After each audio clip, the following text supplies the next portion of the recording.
वजीर सेहत हरीश राव ने कहा है कि कोरोना के दौर में तिब्बी अमले की जानिब से किए गए फीवर सर्वे ने मुल्क के लिए मिसाल कायम की है। उन्होंने जिला जगतियाल में ज़ेर तामीर नर्सिंग कॉलेज और मेडिकल बिल्डिंग का मुआयना किया। उन्होंने चाइल्ड केयर सेंटर का इफ्तिताह अंजाम दिया। 18 करोड़ रुपए के सरफे से माता शिशु हॉस्पिटल का क़याम अमल में लाया गया है। उन्होंने कहा कि सरकारी दवाखानों में ज़रगियों की तादाद में इजाफे के लिए ANMs और आशा वर्कर्स मसाई करें। सरकारी दवाखानों में ज़चगी करवाने पर लड़के की पैदाइश पर 12,000 रुपये और लड़की की पैदाइश पर 13,000 रुपये के साथ साथ KCR किट्स भी फराहम की जा रही हैं। దేశంలో మూడో స్థానంలో ఉంది ఇక డబుల్ ఇంజన్ అంటారు కదా ఉత్తరప్రదేశ్ మోడీ గారు అక్కడి నుంచే ఎంపీ యోగి ఆదిత్యనాథ్ దాస్ ముఖ్యమంత్రి ఈ దేశంలో వైద్య ఆరోగ్య రంగంలో చిట్ట చివరి స్థానంలో ఉన్న రాష్ట్రం ఉత్తరప్రదేశ్ ఇది నేను చెప్పలే కేంద్ర ప్రభుత్వం చెప్పింది మరి ఎవరి పరిపాలన బాగున్నట్టు ఇక కాంగ్రెస్ వాళ్ళు కూడా ఒక్కరు ఇక వాళ్ళకి మొక్కాలి ఇక వాళ్ళ నోటికి మొక్కాలి ఇంక రాహుల్ గాంధీ అత్తుండు ఈ గాంధీ అత్తుండు ఇన్నేళ్ళు మీరే కదా పరిపాలించింది ఒక 3-4 ముచ్చట్లు చెప్తే మీకు మంచిగా మనసున పడుతుంది తెలంగాణ రాకముందు కరీంనగర్ జిల్లాలో డయాలసిస్ సెంటర్ ఉందా ఎక్కడన్నా కిడ్నీ రోగం వస్తే ఎవరన్నా డయాలసిస్ చేయాలంటే హైదరాబాద్కు పోవాలి తప్పితే వరంగల్ పోవాలి వారానికి 2 సార్లు ఈయనను బస్సులు ఎక్కించుకొని పోయే చివరికి ఎంబడున్నోడు కూడా పేషెంట్ అయిపోయింది మొత్తం తెలంగాణ రాకముందు 3 ఉండే ఉస్మానియా గాంధీ MGM మొత్తం ఈ రాష్ట్రంలో కిడ్నీ రోగులకు డయాలసిస్ చేసేది ప్రభుత్వ రంగంలో 3। कल शब हुई अचानक शदीद बारिश के नतीजे में एक मरतबा फिर बहादुरपुर में बड़े पैमाने पर पानी जमा हो गया और सड़क झील का मंजर पेश कर रही थी। ऐसी सूरत हाल गुज़िश्ता कई बरसों से जारी है और हर मरतबा बारिश के बाद ऐसा ही मंजर देखने में आता है। इस सिलसिले में वीडियोज़ और तस्वीर सोशल मीडिया पर आम होते हैं, लेकिन हुक्काम पर कोई जू नहीं रेंगती। GHMC की जानिब से पानी की निकासी के बुलंद दावे तो किए जाते हैं, ताहम बल्दिया इस इलाके में काफ़ी सुस्त हो जाता है। कल शब हुई अचानक बारिश की सूरत हाल बारिश के मौसम में भी होने वाली है। इस इलाके में रहने वालों का कहना है कि हर बार यहाँ बारिश का पानी जमा होता है, जिससे गाड़ियाँ फेल हो जाती हैं और घंटों तक उनको मसाइल का सामना करना पड़ता है। इस मसले को कई बरसों से नज़रअंदाज किया जा रहा है। उन्होंने कहा कि अब वो ऐसा महसूस होता है कि इस सूरत हाल के आहिस्ता आहिस्ता आदी हो चुके हैं। वज़ीर अफ़ज़ाइश मवेशियात श्रीनिवास यादव ने गरीबों और ज़रूरतमंदों के लिए मुफ्त ग़िज़ा की तक़सीम के लिए 20 लारियों को झंडी दिखाई। Lions free meal on wheels के बावखार प्रोजेक्ट के हिस्से के तौर पर multiple district international association of Lions club की जानिब से इन ट्रक्स को मुतारफ़ किया गया। साल में कम से कम 100 दिनों तक ये ट्रक्स मुफ्त खाना फराहम करेंगे। अवामी रद्दअमल और ज़रूरत की बुनियाद पर इसमें आइंदा तोसी की जाएगी। ये ट्रक्स 33 रेवेन्यू डिस्ट्रिक्ट्स में चलाई जाएंगी। हर दिन हर ट्रक के ज़रिए 300 तक 500 अफराद को ग़िज़ा फराहम की जाएगी। DGP महेंदर रेड्डी ने दुर्गम चेरू के करीब 67 CCTV कैमरों, लेक पुलिस पेट्रोल गाड़ियों और बैटरी से चलाई जाने वाली साइकिलों का इफ्तिताह अंजाम दिया। इस मौके पर कमिश्नर पुलिस सैबराबाद स्टीफन रविंद्र और दूसरे मौजूद थे। मुलाजिमतों पर तकर्रुर के लिए एलामिया के बाद नौजवान कोचिंग में मसरूफ़ हैं। ग्रुप 1 मुलाजिमतों के लिए दरख्वास्तों की वसूली का आगाज़ हो चुका है। पहले दिन पीर को तकरीबन 4,000 दरख्वास्तें दाखिल की गईं। तलबा ने दरख्वास्तों के अदखाल के सिलसिले में मसाइल और मुश्किलात के बारे में पब्लिक सर्विस कमीशन की जानिब से दिए गए फ़ोन नंबरात पर मालूमात हासिल की और अपने मसाइल से वाकिफ़ करवाया। Secretary Telangana public service commission Ramachandran ने कहा कि 6 से 8 मिनट में दरख्वास्त दाखिल करने का अमल मुकम्मल हो रहा है। पीर को 68,753 उम्मीदवारों ने OTR का भी इंदराज करवाया। तेलंगाना हाईकोर्ट ने IAS ओहदेदार व वज़ीर आला की सेक्रेटरी स्मिता सबरवाल को हिदायत दी है कि वो 15 लाख रुपए की रकम वापस करे, जिसकी मंजूरी हुकूमत ने एक मैगजीन के खिलाफ हत्तक इज़्ज़त के मुकदमे को दाखिल करने के लिए दी थी।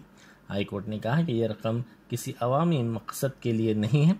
अदालत ने इस सिलसिले में दाखिल करदा मफाद आमा की मुख्तलिफ दरख्वास्तों की समाअत करते हुए यह रकम अंदरून 90 दिन वापस करने की हिदायत जारी की। सिकंदराबाद रामगोपालपेट पुलिस स्टेशन की हुदूद में आईपीएल सट्टेबाजी करने वाली टोली को central zone task force police ने गिरफ्तार कर लिया। असल मुलजिम अमित गुजराती महेश के बशमूल जुमला 12 अफराद को पुलिस ने गिरफ्तार कर लिया और उनके कब्जे से 20 लाख रुपए नकद रकम जब्त कर ली। अमित की टोली मुल्क भर में मुख्तलिफ मुकामात पर सट्टेबाजी कर रही थी। पुलिस ने एक इत्तला पर ये कार्रवाई करते हुए लाइव बॉक्स के साथ साथ mobile phones, car, wifi, router को भी जब्त कर लिया। మనకు ఒక 8% మనకు వీళ్ళు మెయిన్ బుక్ పడాల మహేష్ బాబు అని చెప్పిస్తున్నాడు ఆర్గనైజరు. అతను అతనితో పాటు ఒక 7 మెంబర్స్ వాళ్ళ అసోసియేట్స్ మొత్తం టోటల్ 8 మెంబర్స్ కస్టడీలో తీసుకోవడం జరిగింది. వాళ్ళ దగ్గర వీళ్ళు మనకు ప్రశాంత్ అపార్ట్మెంట్ సిటీ కాలనీలో దొరికారు. వీళ్ళు సస్పెండ్ సర్కమ్స్టెన్సెస్ అకాడమిక్ ఇన్ఫర్మేషన్ తర్వాత వీళ్ళ దగ్గర ఒకటి car MG hectare car vehicle దొరికింది. తర్వాత net cash 4.5 line, cell phones ఒక 20, లైన్ కనెక్ట్ ఇన్స్ట్రుమెంట్ బాక్స్ ఒకటి, రికార్డర్స్ 2, ల్యాప్టాప్ ఒకటి, కీబోర్డ్ ఒకటి, హెచ్డీ ప్రింటర్ ఒకటి, వైఫై రూటర్ ఒకటి, టీవీ ఒకటి, సెటప్ బాక్స్ ఒకటి, ఎక్స్టెన్షన్ బాక్స్ ఒకటి, క్యాల్కులేటర్ ఒకటి. తర్వాత కార్తో పాటుగా వీళ్ళు 8 మందిని కూడా మనం పట్టుకొని సీజ్ చేసి అరెస్ట్ చేసినాం. అవన్నీ కూడా ఇక్కడ మీకు డిస్ప్లే పెట్టాం. మొత్తం కూడా క్యాష్ ఇదంతా కూడా ఇది ఈ కేసులో వీళ్ళని పట్టుకొని మేము రిమాండ్ చేస్తున్నాం. रंगारेड्डी जिले के नारसिंगी में पुलिस ने हालत नशे में गाड़ियां चलाने वालों के खिलाफ मुहिम चलाई। पुलिस ने वाईएसआर चौराहे पर ये मुहिम चलाई और हालत नशे में गाड़ियां चलाने वालों को पकड़कर उन्हें जुर्माना आयद किया। बाद इन पकड़े गए अफराद के रिश्तेदारों और साथियों को तलब करते हुए पुलिस ने जब्त शुदा गाड़ियां हवाले की। मलकपेट, सईदाबाद, संतोष नगर, मेहदीपट्टनम, मूसारामबाग और दीगर अतराफ के इलाकों में तूफ़ानी हवाओं के साथ बारिश हुई, जिसके नतीजे में कई घंटों तक बरक़ी सरबराही मुतासिर रही और आवाम को काफ़ी मुश्किलात का सामना करना पड़ा।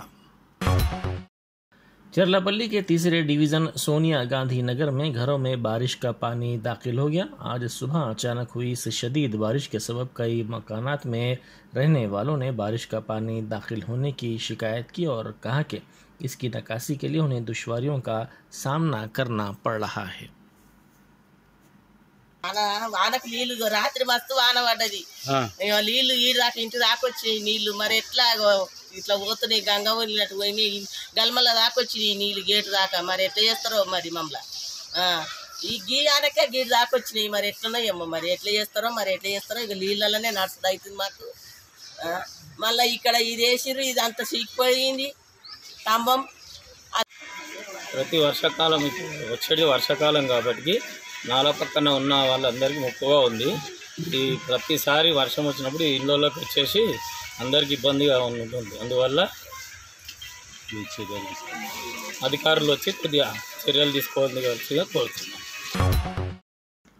एक ऐसे वक्त जब नफरत की दीवार दोनों तबकात में बढ़ती जा रही है, ऐसे में गंगा जमनी तहजीब और एक दूसरे के मज़ाहिब के एहतराम की मिसाल एक दीवार बनी हुई है जो 35 साल से मंदिर और दरगाह के दरमियान है। चादरघाट में साई बाबा मंदिर और हज़रत सैयद सादात बनी हाशिम रहमतुल्लाह अलैह की दरगाह की मुश्तरका दीवार है, जहां दोनों मज़ाहिब के मानने वाले एक दूसरे का एहतराम करते हैं और एक दूसरे में भाईचारगी की ये दीवार मिसाल बन गई है। दोनों तबकात के मानने वाले एक दूसरे के त्यौहार को दोस्ताना अंदाज से मनाते हैं। हाल ही में मंदिर में दावत इफ्तार का भी एहतमाम किया गया, जबकि दरगाह में हिंदू भाइयों के लिए दावत इफ्तार का एहतमाम का सिलसिला गुज़िश्ता 10 बरसों से जारी है। सनती इलाके बुलारम में एक स्टील फैक्ट्री में जोरदार धमाके के नतीजे में एक शख्स हलाक और दीगर 3 अफराद जख्मी हो गए। जख्मियों को करीबी दवाखाने को मुंतकिल किया गया। मरने वाले की शिनाख्त 28 साल हेमंत जैसे से की गई है। शुबा किया जाता है कि बॉयलर के फुट पड़ने से यह हादसा पेश आया। पुलिस ने सिलसिले में एक मुकदमा दर्ज करते हुए तहकीकात का आगाज कर दिया है। यहाँ बताना जरूरी होगा कि सनती इलाके बुलारम और पटनचुरू में हालिया अरसे में ऐसे हादसात में इजाफा हुआ है। हैदराबाद के राजीव गांधी इंटरनेशनल एयरपोर्ट पर कस्टम के काम ने तंजानिया के एक शहरी के कब्जे से 11 करोड़ 53 लाख रुपए मालियती हीरोइन जब्त की। बताया जाता है कि हालिया दिनों में जब्त की जाने वाली ये सबसे बड़ी मकदार है। मज़कूरा शख्स को जो बराए दुबई जहाजबर्ग से हैदराबाद पहुंचा था, अदालती तहवील में भेज दिया गया है। चीफ मिनिस्टर की दुख्तर और एमएलसी के कविता ने निजामाबाद का दौरा किया और वहां मनादिर में मुनक़िदा खुसूसी पूजा में शिरकत की। बाद मीडिया से बातचीत करते हुए उन्होंने बीजेपी के रियासती सदर बंडी संजय संग्राम यात्रा पर तनकीद की और कहा कि मरकज़ को सबसे पहले बताना चाहिए कि हर साल 2 करोड़ मुलाजमतें फराहम करने का उसके वादे का क्या हुआ है। निजामाबाद के रुकन पार्लियामेंट डी अरविंद ने हल्दी बोर्ड कायम करने का भी वादा किया था, जो कि अब तक पूरा नहीं किया गया। उन्होंने कांग्रेस के साबिक सदर राहुल गांधी पर भी सख्त तनकीद की, जो कि 6 और 7 मई को तेलंगाना का दौरा कर रहे हैं। के कविता ने कहा कि कांग्रेस के साबिक सदर और राहुल गांधी ने धान की खरीदी के मामले में मरकज से अब तक कोई सवाल नहीं किया और अब किसानों से हमदर्दी जिताने के लिए तेलंगाना आ रहे हैं और वारंगल में आम जलसे से खिताब का प्रोग्राम भी बनाए हैं। के कविता के हमरा टीआरएस की अरकान असेंबली बी गणेश गुप्ता और जीवन रेड्डी भी थे। భారతీయ జనతా పార్టీ నాయకులు చేసింది ఏమీ లేదు. రాజ్నాథ్ సింగ్ గారి దగ్గర నుంచి మొదలు పెడితే, రామ్ మాధవ్ గారి దగ్గర నుంచి మొదలు పెడితే, ఇక మన నిజామాబాదు జిల్లా రత్నం అరవింద్ గారు అనేకమైన అబద్ధాలు పలు సందర్భాల్లో ఎట్లా చెప్పినరో మీరు నిజంగా చూసినారు. ప్రజలకు నేను కోరేది ఒక్కటే, ఇవాళ భారతీయ జనతా పార్టీ అబద్ధాలు చెప్పి కేంద్రంలో అధికారంలోకి వచ్చింది. చక్కగా పరిపాలన సాగుతున్నటువంటి తెలంగాణలో అనేకమైనటువంటి అబద్ధాలు చెప్పి కులాల మధ్య మతాల మధ్య చిచ్చుపెట్టి మనల్ని విడగొట్టేటటువంటి ప్రయత్నం చేస్తూ ఉన్నది. మిమ్మల్ని నేను కోరేది ఒకటే, ఇప్పుడు టీఆర్ఎస్ పార్టీ ఆధ్వర్యంలో జరుగుతున్నటువంటి అభివృద్ధిని చూడండి, భారతీయ జనతా పార్టీ కేంద్రంలో జరుగుతున్నటువంటి అభివృద్ధిని కూడా చూడండి. ఏం జరిగింది ఇలా కేంద్రంలో? సంవత్సరానికి 2 కోట్ల ఉద్యోగాలు ఇస్తామని మోడీ గారు అబద్ధం చెప్పిండ్రు. ఇంతవరకు దానికి అత్తపత్త లేదు. మేము సామాన్యులకు అండగా ఉంటామని చెప్పిండ్రు, కానీ గ్యాసు డీజిల్ పెట్రోల్ ప్రైజులు చూస్తే ఇలా కళ్ళు తిరిగి చక్కెర వచ్చే పరిస్థితి ఉన్నది. మధ్యతరగతి వ్యక్తి మీద దాదాపు నెలసరి ఖర్చు 50% పెరిగినటువంటి పరిస్థితి. సిలిండర్ను మరి ధర పెరిగింది, ఏం చేయాలంటే ఒక బీజేపీ ఎంపీ అంటాడు, ఎందుకు సిలిండర్ కట్టెలపై పెట్టుకొని అంటారు. అంటే ముందుకు పోవద్దు, మనం వెనక్కి పోవాలి, మళ్ళా పూర్వకాలంలోకి పోవాలని చెప్పి మహిళలను అవమానం చేసే పరిస్థితి. 1 కాదు 2 కాదు, మీరు ఎందులో చూసుకున్నా, ఏ విషయంలో చూసుకున్నా, ఇంటర్నేషనల్ విషయాల్లో చూసినా, నేషనల్ విషయాల్లో చూసినా, రాష్ట్రానికి సంబంధించిన అంశాలు చూసినా, జిల్లాకు సంబంధించిన అంశాలు చూసినా, టాప్ టు బాటం అబద్ధాలు ఆడే party Bharatiya Janata party. Top to bottom అబద్ధాలు ఆడే నాయకులు భారతీయ జనతా పార్టీలో ఉన్నారు. కాబట్టి ఇటువంటి అబద్ధాలను, మన మేలు కోరుకున్నటువంటి నాయకులను దయచేసి మీరు గుర్తించవలసిందిగా నేను ప్రజలందరినీ కోరుతా ఉన్నాను. जिले रंगारेड्डी के अब्दुल्लापुर मेट में खातून समेत 2 अफराद की नाश एक सुनसान इलाके में पाई गई। बताया जाता है कि इनको नाजायज ताल्लुकात की बिना कहीं मारकर यहां लाकर फेंक दिया गया हो। मकामी अवाम ने हैदराबाद विजयवाड़ा कौमी शाहरा पर कुत्तागुड़म पुल के पास इनकी मशरूदा नाश को देखकर पुलिस को इत्तला दी। चिलकलगुड़ा पुलिस स्टेशन में एक शख्स यशवंत की गुमशुदगी की इत्तला मंगल की रात दर्ज करवाई गई थी। पुलिस अब्दुल्लापुर में मसरूफ तहकीकात है। तृणमूल कांग्रेस ने मशहूर क्रिकेटर और साबिक एमपी कीर्ति आजाद को गोवा में अपनी पार्टी का इंचार्ज मुकर्रर किया है। वाज़ेह है कि गोवा के असेंबली चुनाव में टीएमसी को एक भी नशिस्त नहीं मिली थी। एमपी महामित्रा टीएमसी की इंचार्ज थी।